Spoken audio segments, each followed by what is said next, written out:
এসে গেছি।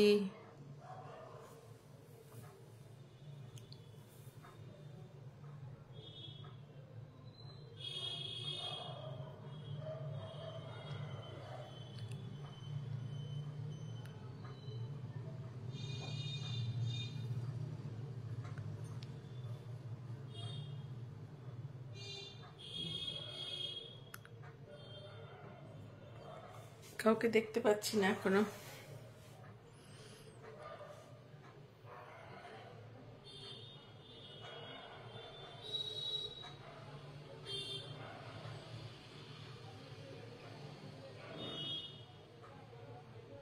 কেউ কি এসছো?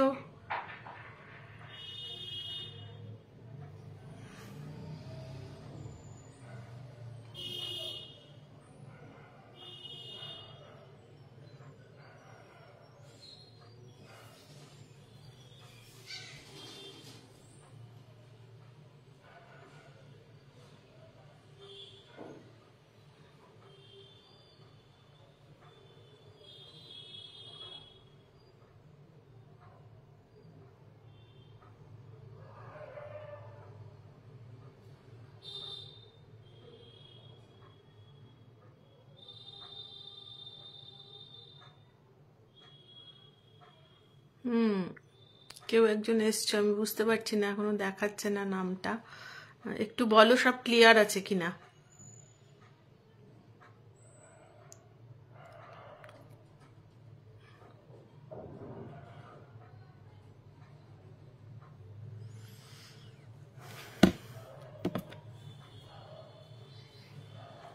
আমার কথা শোনা যাচ্ছে? আমাকে দেখা যাচ্ছে ঠিকঠাক? একটু জানাও।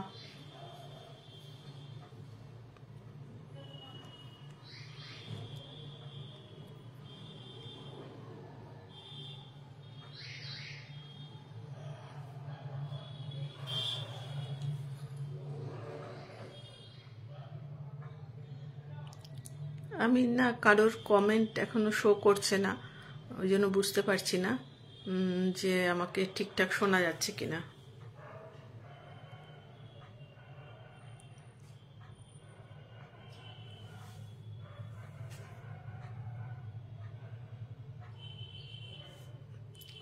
অনেকদিন বাদে এলাম তোমাদের কাছে। তোমরা সব ভালো আছো আশা করি। আমি ঠিক বুঝতেই পারছি না আসলে, এখনো কারোর কমেন্ট দেখতে পাচ্ছি না যে আমার কথা ঠিকঠাক ক্লিয়ার আছে কিনা।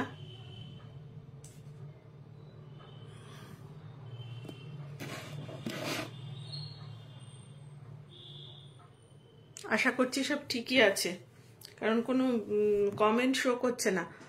তো আমি আজকে তাহলে শুরু করে দিই, সময় আর নষ্ট না করে। তোমরা একে একে জয়েন করো। আমি প্রথমেই শ্রী শ্রী রাম ঠাকুরের কথা দিয়ে যেমন শুরু করতাম, এতদিন শুনে এসছো তোমরা। সুচরিতাকে মনে হচ্ছে দেখতে পাচ্ছি, কয়েকজনকে দেখতে পাচ্ছি, কিন্তু নাম দেখাচ্ছে না বা কোনো কমেন্টও শো করছে না। তো আমি আজকে সেই রাম ঠাকুরের কথা, ঘটনা নিয়ে, ওনার অলৌকিক ক্ষমতার কথা যেসব তোমাদের শোনাই, সেগুলো দিয়ে শুরু করছি। হ্যাঁ, হাই সুচরিতা, ভালো আছো নিশ্চয়ই? একটু জানাও যে সব ক্লিয়ার আছে কিনা।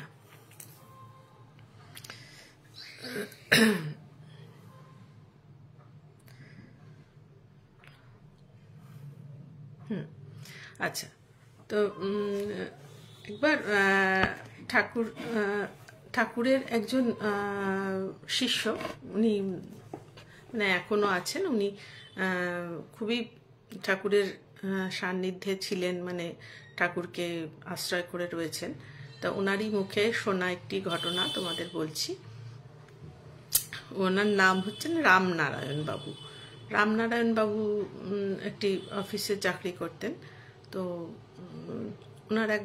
ওনার এক বন্ধু ছিল, মানে কলিগ ছিলেন, তার নাম হচ্ছে স্বপন ভট্টাচার্য। তা উনি তো এরকম যেহেতু রাম ঠাকুরের আশ্রিত, সবসময় ঠাকুরের নামই করেন, জয়রাম জয়রাম, কারোর সাথে দেখা হলে জয়রাম করে অভিবাদন জানান, সবসময় জয়রাম জয়রাম করেন। তো একদিন ওই স্বপনবাবু ওনাকে জিজ্ঞাসা করেছে যে দাদা আপনি আপনি কি কার কোন বাল্যক ব্রহ্মচারী না কার শিষ্য আপনি, আপনি জয়রাম জয়রাম বলেন? তখন উনি বলেছেন না না, আমি হচ্ছি শ্রী শ্রী রাম ঠাকুরের শিষ্য, আশ্রিত। তো রাম ঠাকুরের আশ্রিত বলে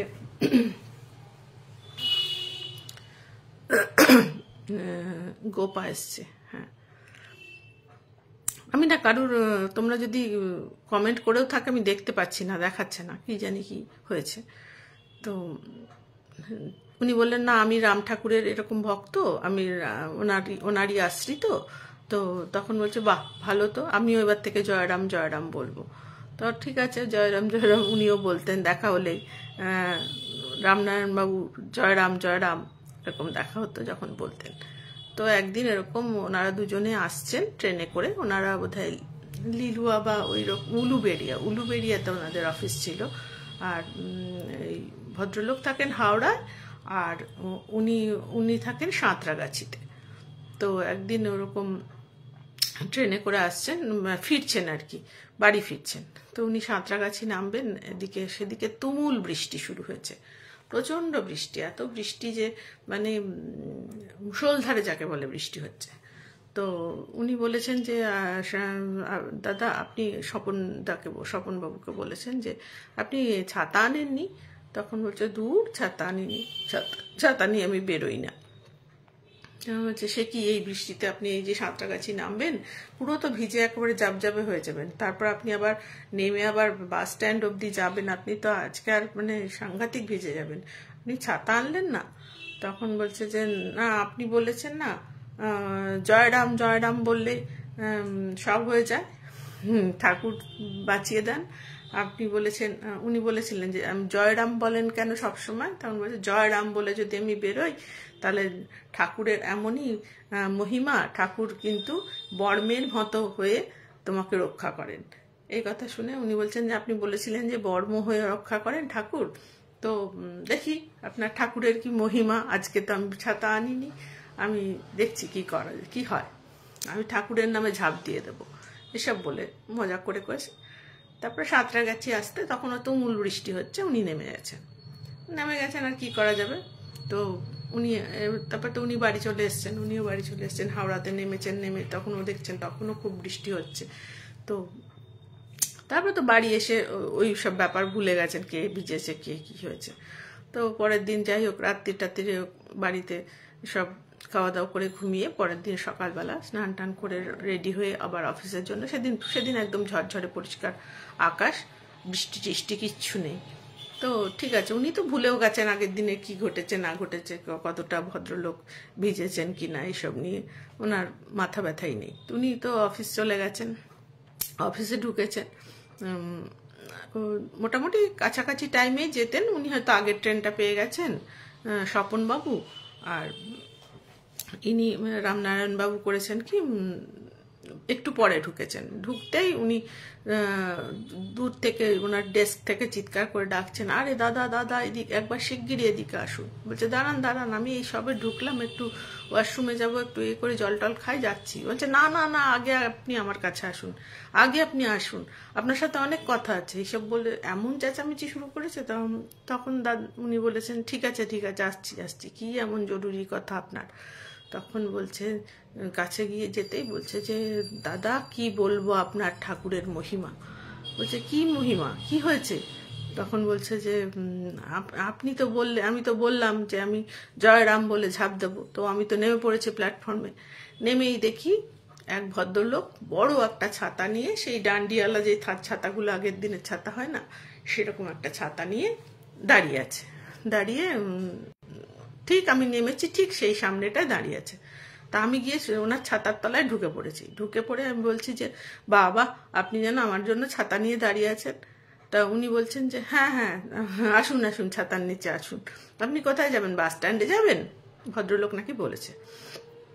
উনি বলছে হ্যাঁ আমি বাস স্ট্যান্ডে যাবো, চলুন আপনাকে পৌঁছে দিয়ে আসি বাস স্ট্যান্ডে বলে হাঁটতে হাঁটতে, বেশ বাস স্ট্যান্ড অনেকটাই দূর, হাঁটতে হাঁটতে যাচ্ছেন। প্রচণ্ড বৃষ্টি হচ্ছে, কিন্তু এত বড়ই ছাতা যে ওনারা কিন্তু একটুও ভিজছেন না।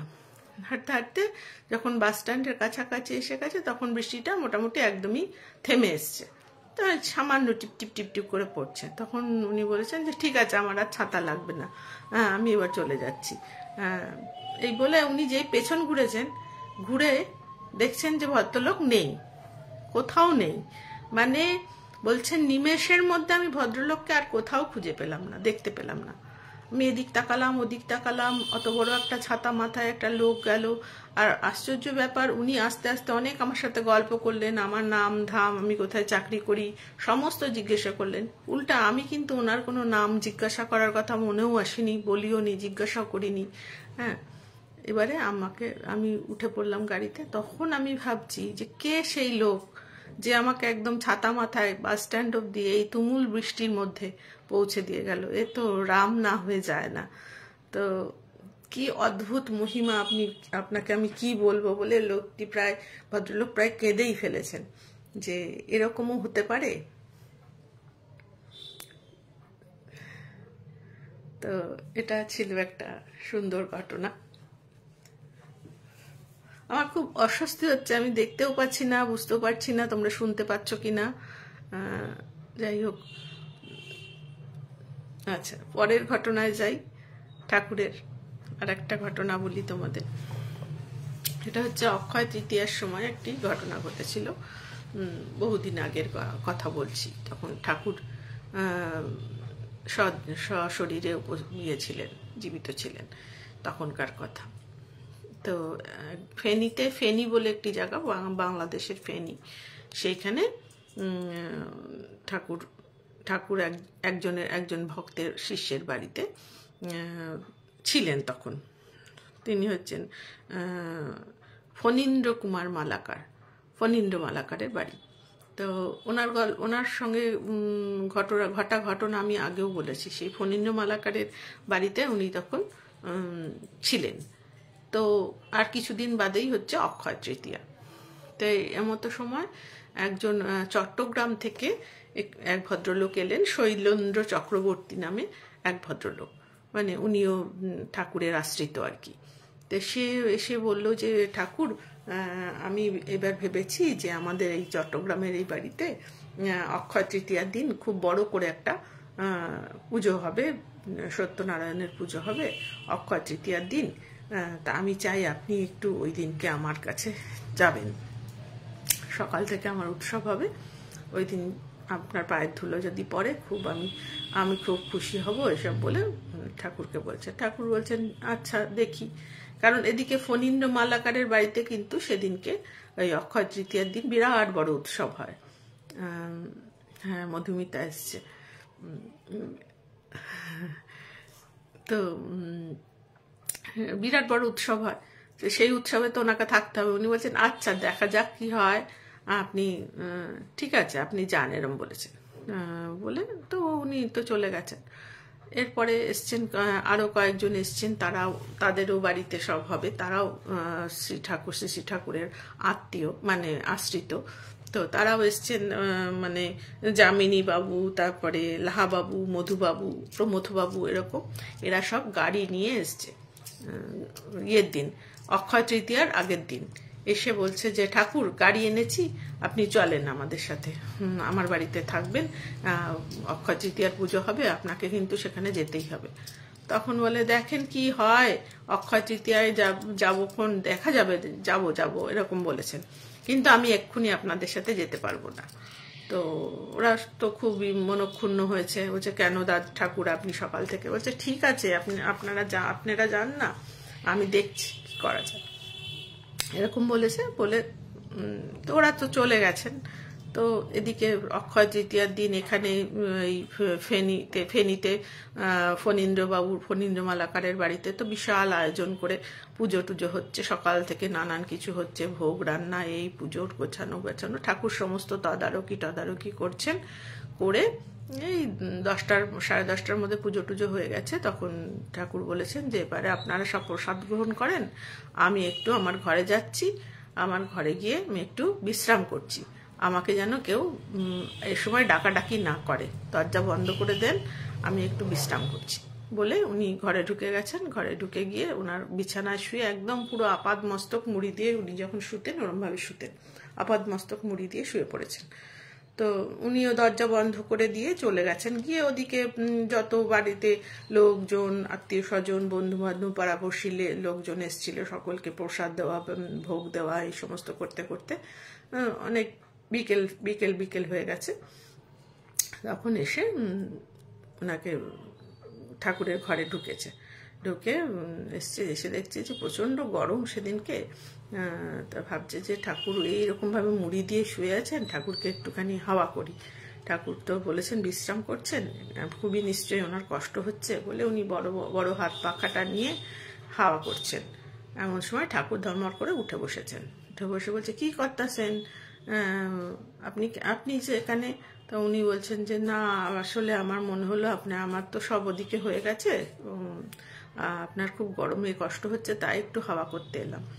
তো ঠাকুর বলছে আচ্ছা ঠিক আছে বসেন বলে বসে আবার ঠাকুর এমনি গল্প টল্প করছে। এমন সময় ওই যিনি চট্টগ্রাম থেকে যে শৈলেন্দ্র চক্রবর্তী, ওনার ওখান থেকে বিধুবাবু বলে এক ভদ্রলোক এসছেন।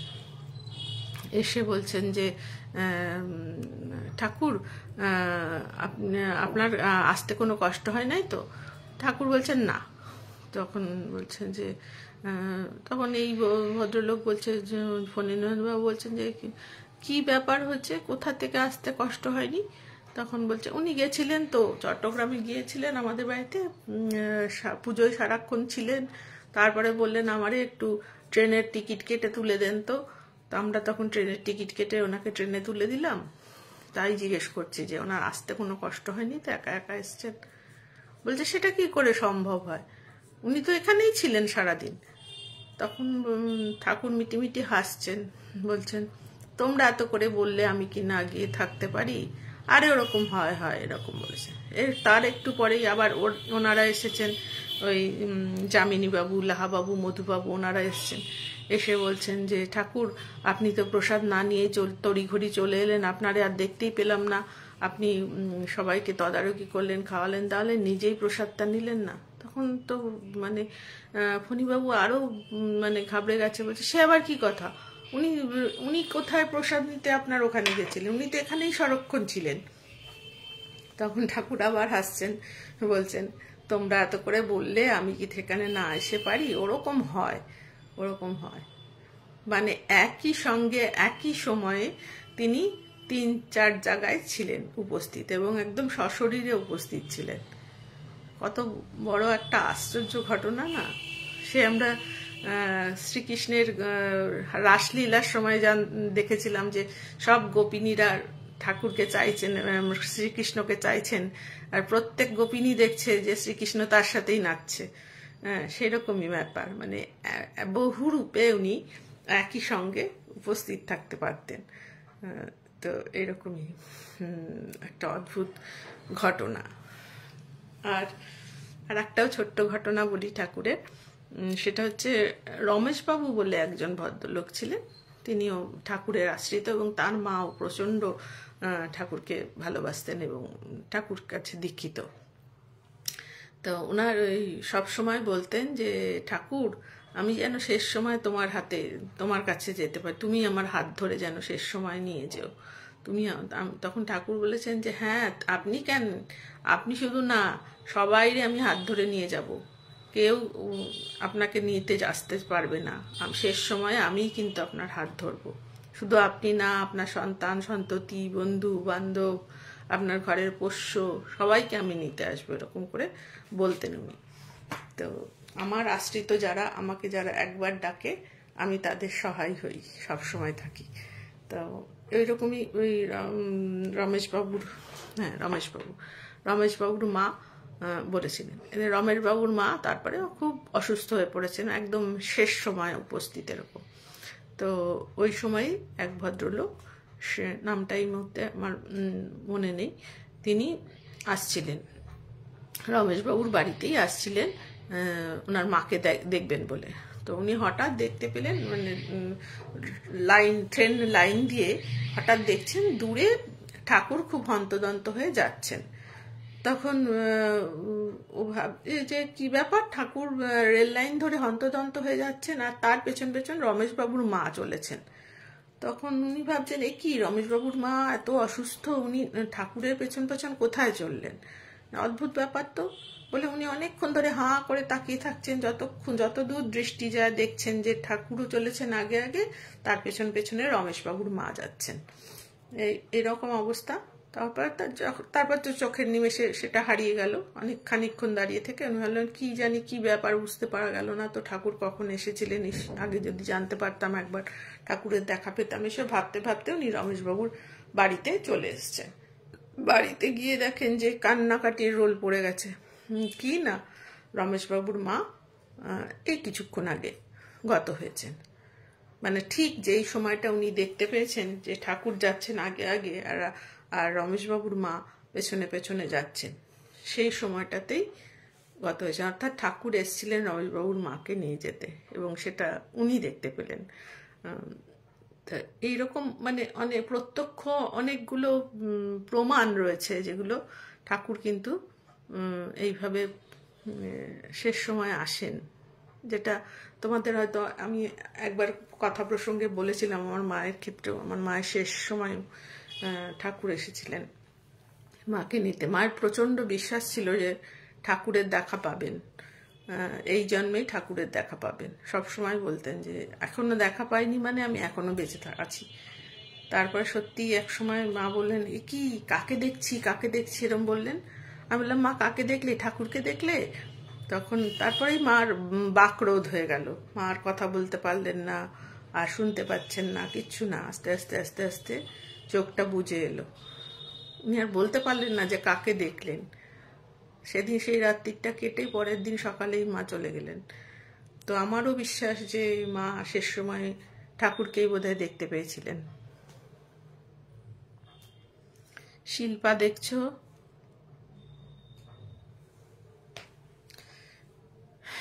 এই গেল ঠাকুরের কথা। এবারে আসি ভৌতিক গল্পে।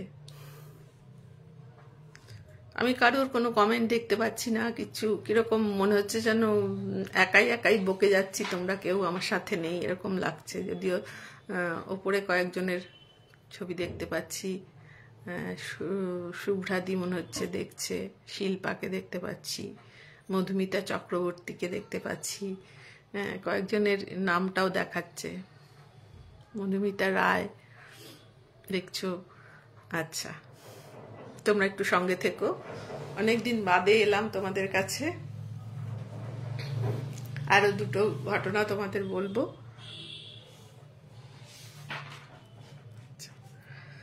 এই যে ঘটনাটা বলছি সেই ঘটনাটা আমার দিদির ছেলে এবং তার সাথে ঘটেনি, তার এক বন্ধুর সাথে ঘটেছিল। মানে সেই বন্ধু ওকে বলেছিল আর কি ঘটনাটা, একটু অদ্ভুত, অবাক হয়ে গেছিল, একটু মানে অদ্ভুত, ঠিক স্বাভাবিক ঘটনা নয় বলে ওকে বলেছিল। তো আমি তো সবাইকে একটু খোঁচাই যে কোনো এরকম অলৌকিক কোনো ঘটনা থাকলে আমাকে বল। তো ও তখন আমাকে এই ঘটনাটা বলেছিল, তো সেটাই তোমাদের বলছি আর কি। তো ওরা 3-4টে বন্ধু মিলে ওদের নিজেদের প্রাইভেট কারে করে এতে গেছিল, মন্দারমণি বেড়াতে গেছিল। তো মন্দারমণি যাওয়ার সময় তো ঠিকঠাকই গেছে, এবং মন্দারমণিতে গিয়ে ওরা হোটেলে থেকেছে, সেখানে কোনো সমস্যা হয়নি, ভালোভাবেই কাটিয়েছে। তো ওরা ওই 2 দিনের জন্য গিয়েছিল মন্দারমণিতে। তো মন্দারমণি থেকে ফেরার পথে মোটামুটি ওরা বিকেল বেরিয়েছে, বিকেল না সন্ধে হয়ে এসছে। শীতকাল তো তাড়াতাড়ি সন্ধে হয়ে যায়। তো ওই 5টা 5:30টার সময় ওরা বেরিয়ে ফেরার জন্য কলকাতায় ফিরবে আর কি। তো 4 জনে আসছে, একজন ওদের বন্ধুদের মধ্যে যে যার গাড়ি সেই ড্রাইভ করছিল।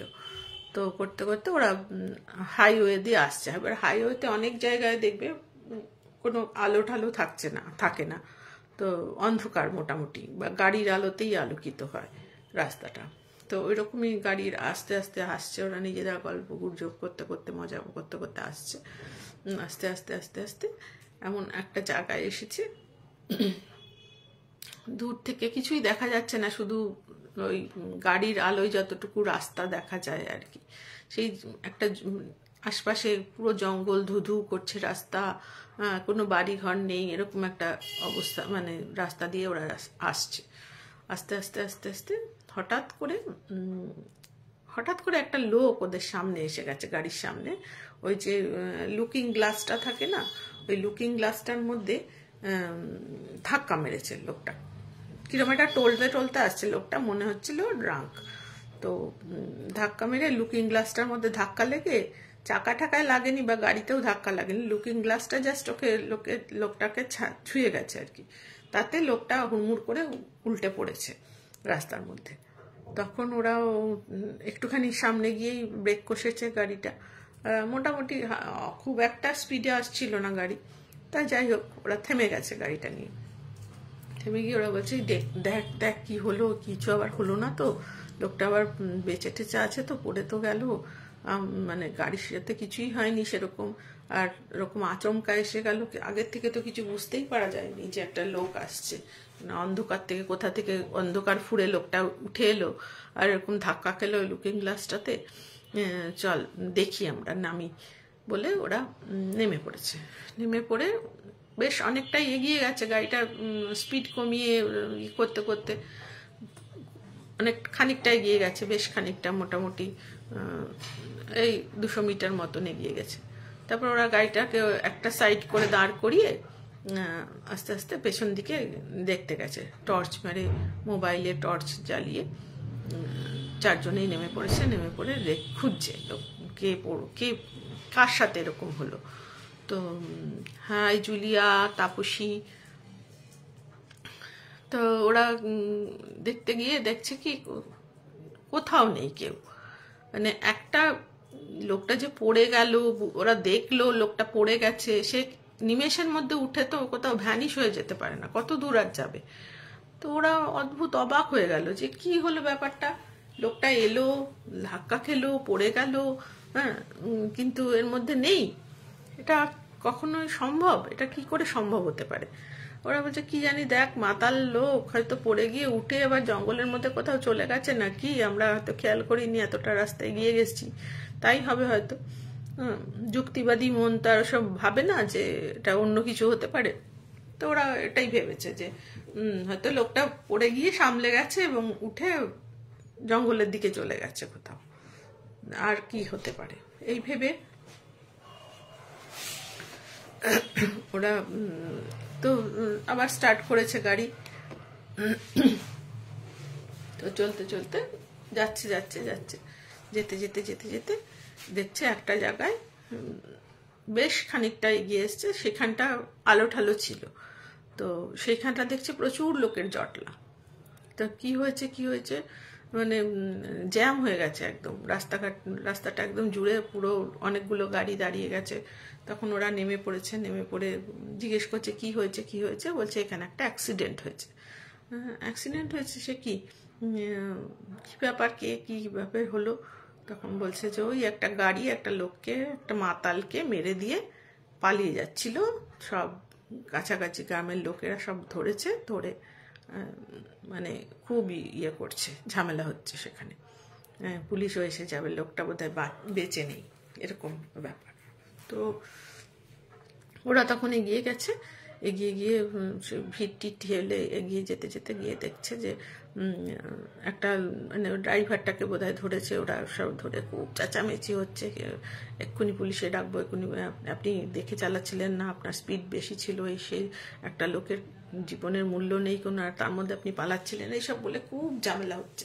তখন ওরা গিয়ে বলছে কি হয়েছে ভাই, কি হয়েছে করতে করতে গেছে এগিয়ে, তারা দেখছে যে একটা লোক রক্তাক্ত অবস্থায় সামনে এরকম পড়ে আছে একটা বডি, আর লোকটার গায়ে যে জামাটা একটা লাল রঙের জামা ছিল।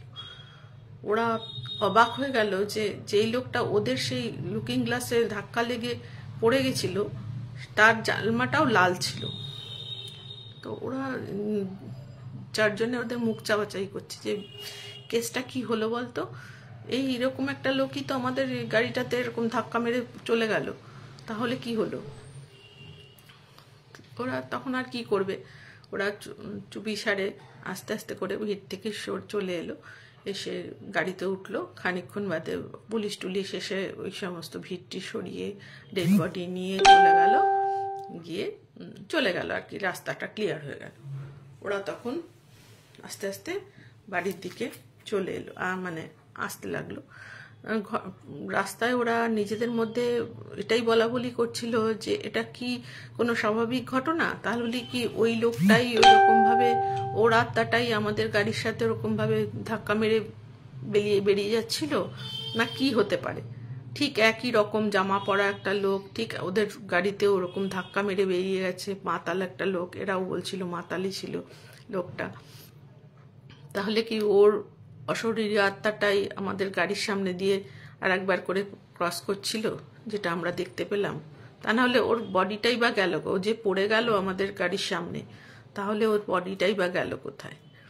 তো এটা একটা মানে ওদের কাছে মানে খুবই মানে অবাক হয়ে গেছিল, এবং ওরা এটার এখনো কোনো খুঁজে পায়নি, যে মানে কোনো ব্যাখ্যা খুঁজে পায়নি যে ওই লোকটাই বা কি করে কোথায় হ্যানিশ হয়ে গেল। আর এইখানে সে ঠিকই সামনে তার খানিকটা আগেই একটা এরকম অ্যাক্সিডেন্ট হয়েছে, যে গাড়ি চাপা পড়েছে লোকটা, একটা মাতাল লোক। তো এটা একটা একটু অদ্ভুত ঘটনা বলেই মনে হয়েছিল ওদের কাছেও। আমারও তাই মনে হয় যে হয়তো তাই হবে, যে ওই লোকটারই আত্মা ওইভাবে হয়তো চলে যাচ্ছিল, পালাচ্ছিল বা কিছু একটা হচ্ছিল। তো মৃত্যুর পরে কি হয় আমরা তো জানি না, কিছুটা আন্দাজ করি আর কিছুটা শোনা কথা আর কি। তো এই ছিল আর একটা ইনসিডেন্ট। আচ্ছা, এরপরে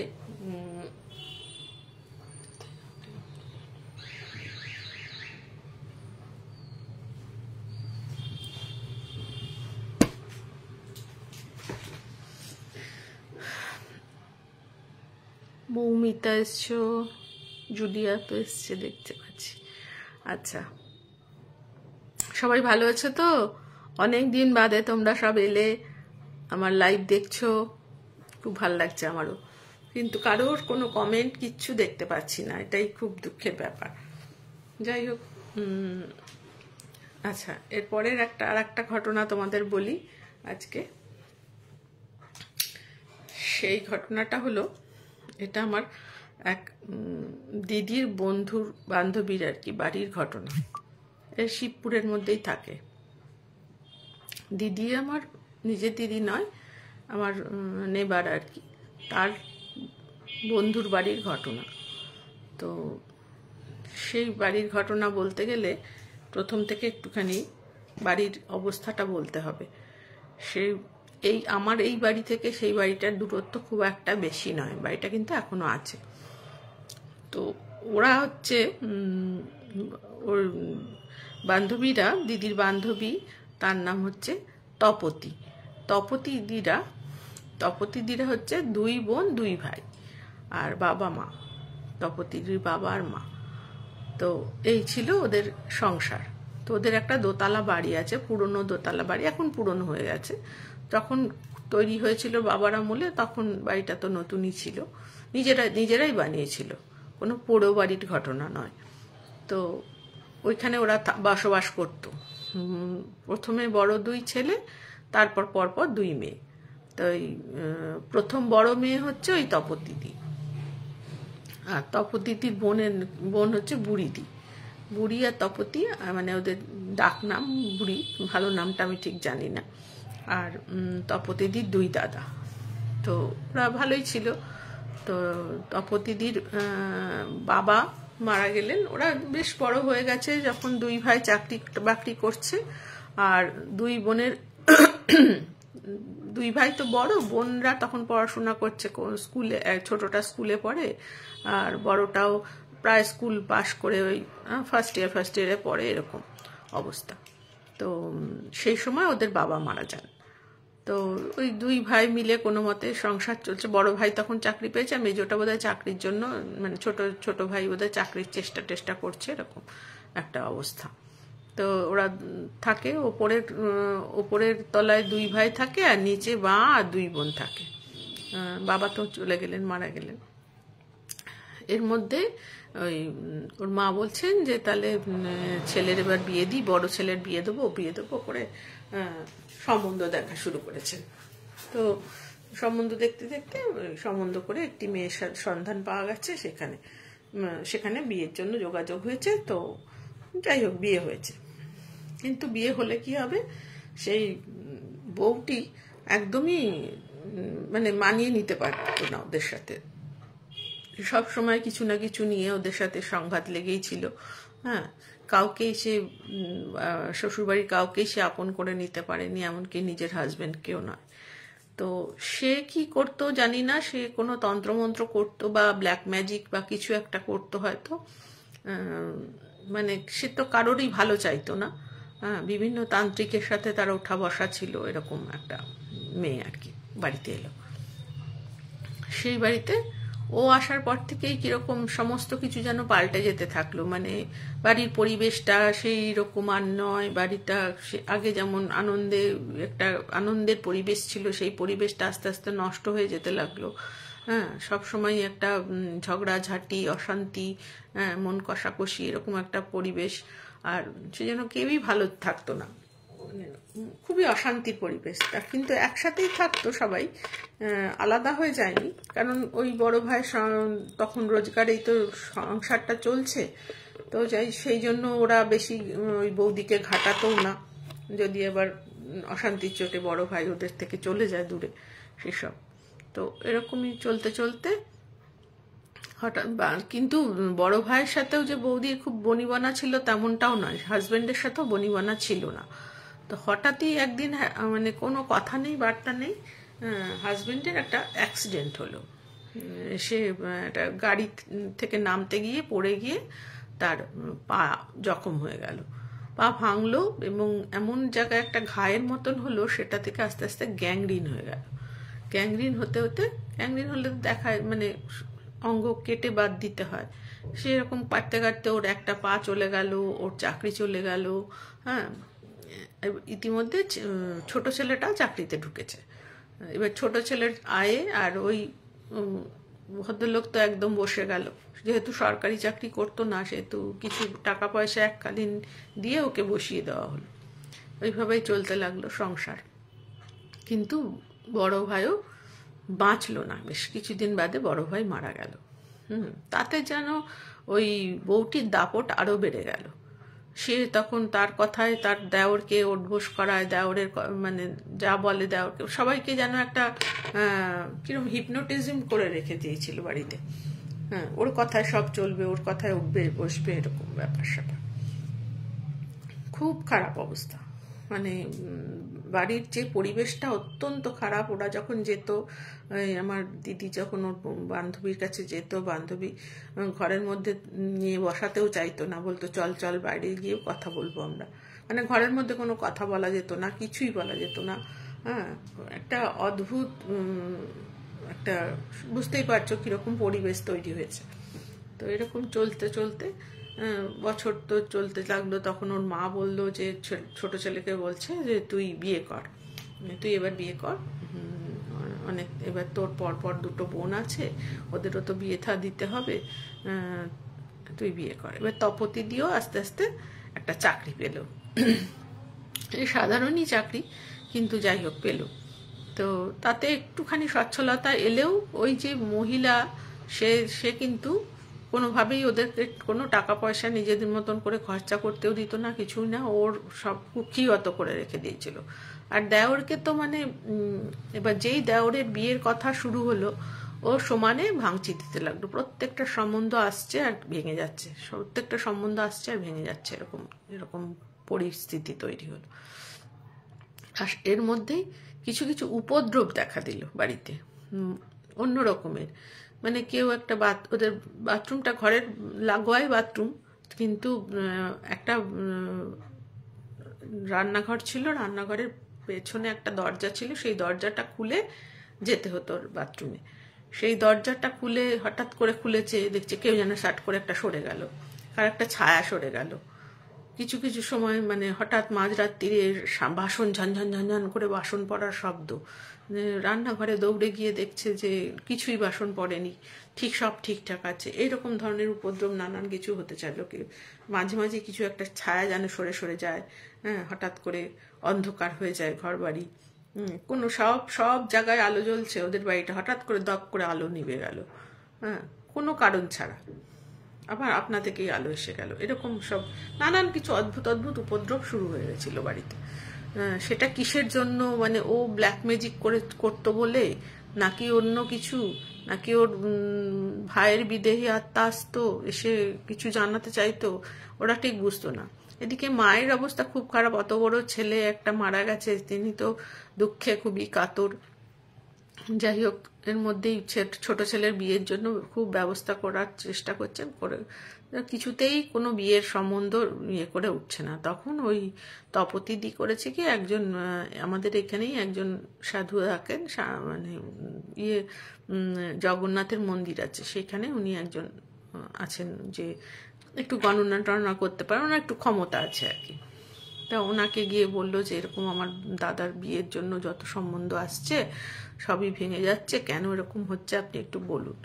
তখন উনি বলছেন যে আপনাদের বাড়িতে খুব খারাপ একটা জিনিস আছে, সেটা কি আমি এখন বলতে পারবো না, আমার তো অত জ্ঞান নেই, সেই কারণেই কিন্তু আপনাদের কোনো কিছুই ভালো হচ্ছে না। তবে আপনার নিজেদের লোকেদের মধ্যে কেউ একজন আছে যে আপনাদের ক্ষতি করার চেষ্টা করছে। তো এবার সেটা তো আপনাদেরই বুঝতে হবে, আমি আর কি বলবো। তবে আমি একটা জিনিস দিচ্ছি, এটা আপনার ভাইকে কবজের মতন একটা করে ঠাকুরের ফুল টুল দিয়ে কিভাবে কি করেছেন উনি করে, উনি বললেন যে এটা পরিয়ে দেবেন, তাহলে ও তারপরে দেখবেন সম্বন্ধ হয়তো হয়ে যাবে ঠিকঠাক বলে। ওই তো কবজ নিয়ে এসে দাদার হাতে তো বেঁধে দিয়েছে চুপি চুপি। হ্যাঁ, কিন্তু বেঁধে দিলে কি হবে, ওর তো সেন দৃষ্টি, ও তো কি তোমার হাতে ওটা কি দেখি।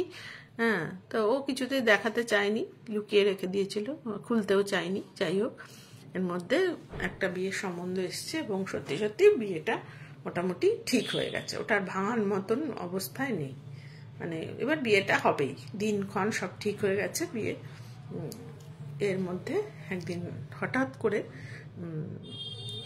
দেওরকে কি খাইয়েছে ভগবান জানে, মানে চা ফা দিয়েছিল, চাটা খাওয়ার একটু পরেই নাকি ভদ্রলোকের শরীর খুব খারাপ লাগতে শুরু করলো, মানে মোটামুটি আধ ঘন্টার মধ্যে ছেলেটা মুখে গ্যাসলা উঠে চোখ কপালে উঠে অজ্ঞান হয়ে আস্তে আস্তে মারা গেল।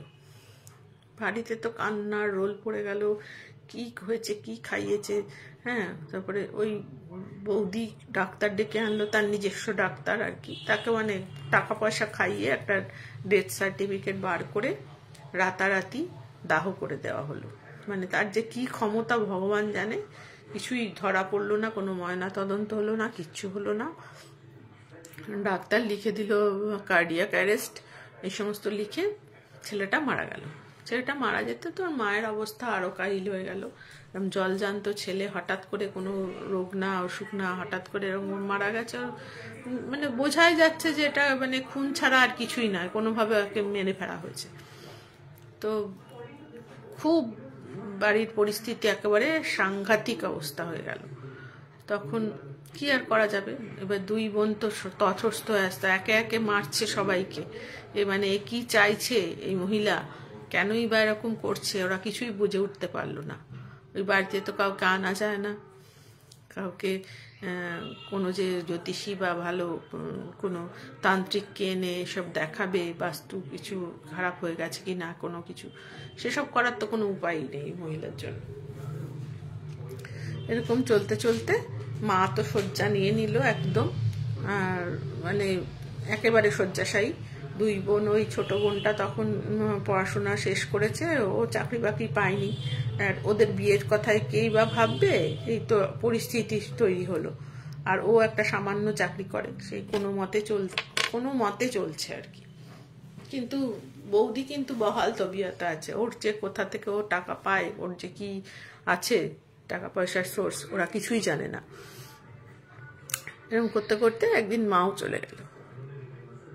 এইবার শুরু হলো অন্য রকমের একটা উপদ্রব। সে রাত্রির বেলা হলেই কে যেন ডাক ছেড়ে কাঁদতে শুরু করে। সে কি কান্না, সাংঘাতিক কান্না।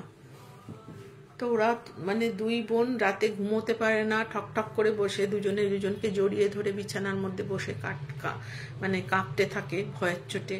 হ্যাঁ, কোনো মতে ওইভাবে রাত শেষ করে। কোনো দিন রাত বিরেতে দরজায় ধুম ধুম ধুম ধুম ধুম ধুম ধাক্কা।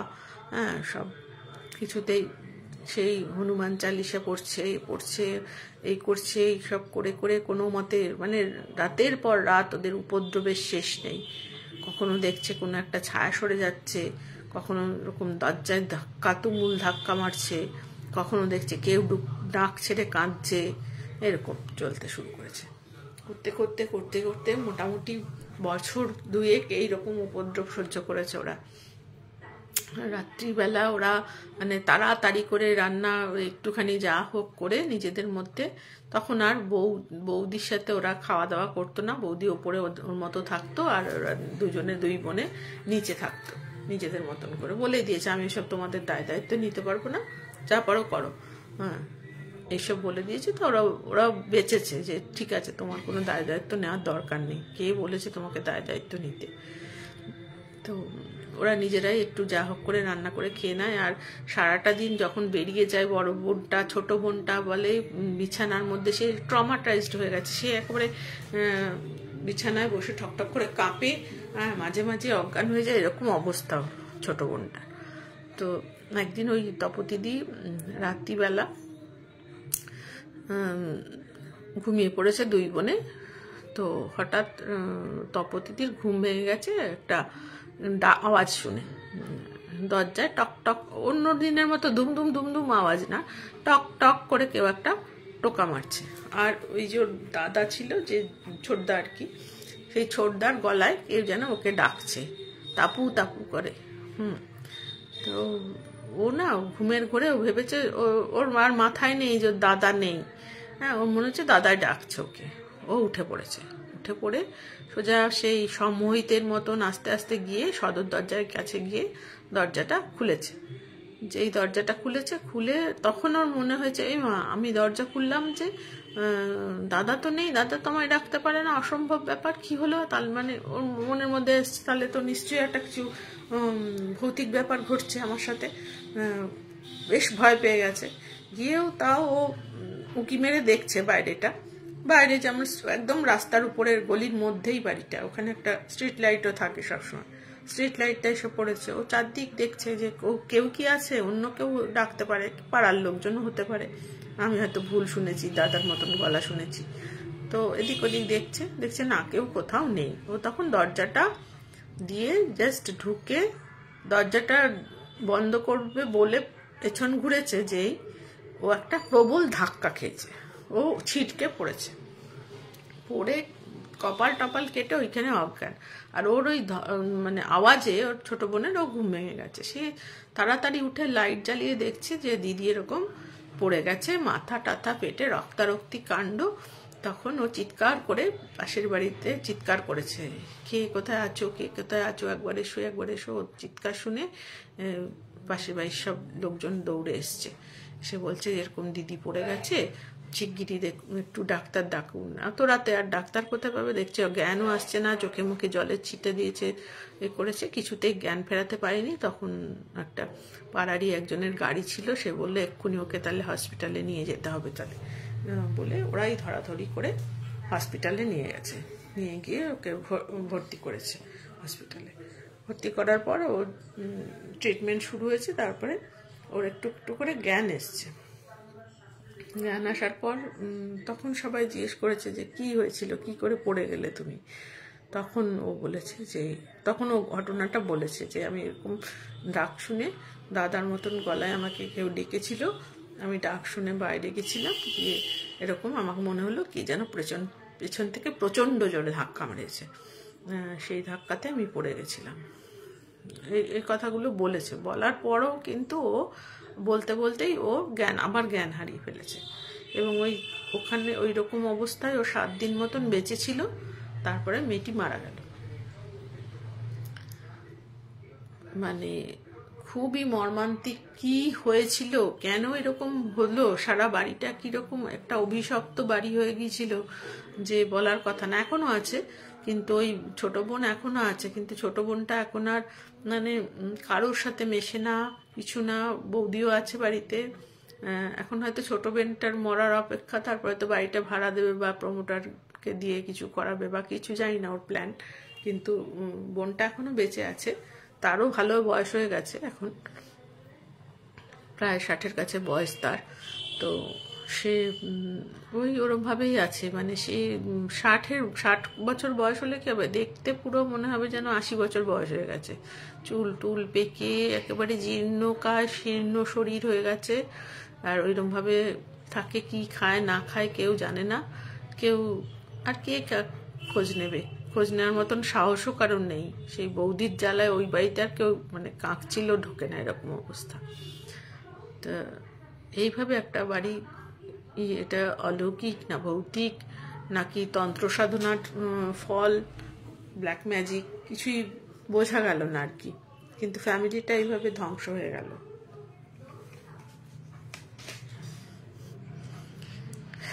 এই ছিল আজকের ঘটনা।